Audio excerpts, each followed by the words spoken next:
All right, YouTube, another quick update on the theater build out in the basement. Last number of times I've been over here, just been a lot of drywall sanding.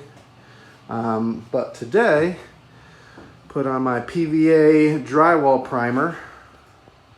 So it's starting to come together, and tomorrow we're gonna black it out. We're gonna use a sprayer, spray the ceiling, spray the walls, just make it quick and efficient. I only got like a few last little bits I need to sand and prime. Pretty much everything else is done. So my drywall work has definitely gotten better. By no means am I amazing, but it is more than sufficient. I think, again, that's the big thing. If you're OCD and stuff, it's hard to execute something because you're like, well, I'm not going to do it right. I need to hire a professional or whatever. Just start small. Be okay with making mistakes. Over time, you're going to learn how to fix the majority of your mistakes, where it might not be perfect, but it's going to be totally passable. Again, this is not, I mean, it is my house, but it's not my personal home. So even more so, it doesn't always have to be perfect. So I always kind of aim for my personal, probably like 80%. You know, if a pro is 100%, try to aim at 80%, because no one other than me or a complete pro will see little inconsistency. Like, it's not the most 100% perfect, amazing corners and stuff. But honestly, they're pretty damn good. And as I keep doing more and more projects and just going with it and trying my hand at it, I find that, honestly, I do better jobs than a lot of contractors I hire that just cut corners and are quick and stuff. So, man, I am a big believer in just starting small and just trying to be handy, because I'm not a great salesperson or anything like that, and especially with our STRs. I don't want to be bothered by guests. I don't want to deal with that pricing strategy, any of that crap. But, you know, it takes a good percentage in terms of your revenue and stuff when you got to pay a property manager. However, I don't have to pay anyone to build shit. I don't have to pay anyone to maintain my properties. So I'm able to leverage and save a lot of money that way. So it works, and it's justifiable, at least in my case, to pay a property manager, you know, 15% to manage and deal with the clients and everything like that.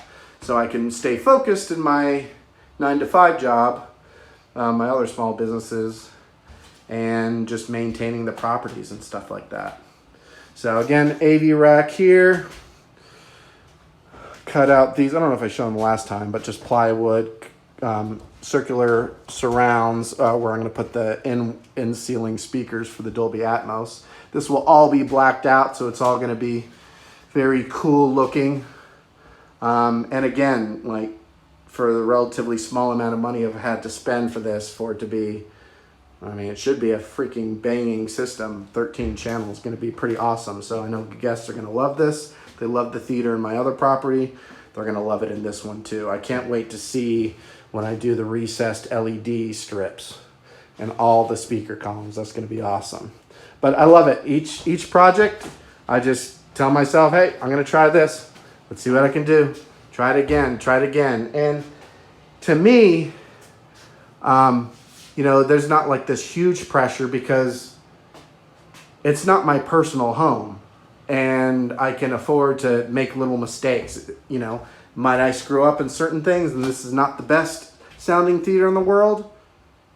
Who cares? Like, most guests, like, don't even know how to put their rear surrounds behind them. You know what I mean? That kind of stuff. So it's like a low standard. I guarantee this is going to still sound freaking amazing with even some of the corners that I'm cutting just to save money and stuff.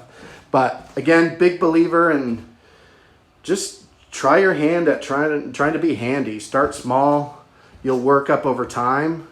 I mean, if literally you could never pay anybody else, but you just slowly did projects yourself, you could buy a crappy house and slowly just train over the period of one house, just different handyman skills, carpentry, drywall, painting, all those things.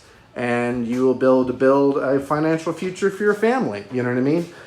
And fix up a house that you could sell, and then you make that chunk of change, and then you reinvest it, all that kind of stuff. So I think a big thing with our generation, or at least millennial and Generation Z, is those just tactile skills with your hands is often lost and wasn't passed down from our parents, or at least a lot of our generation didn't really take time to see what our dad was doing, you know, working on the car or working on the house or whatever. So these are invaluable skills, and when you can leverage it in real estate, yeah, you can build financial wealth for your family. So pretty stoked about it.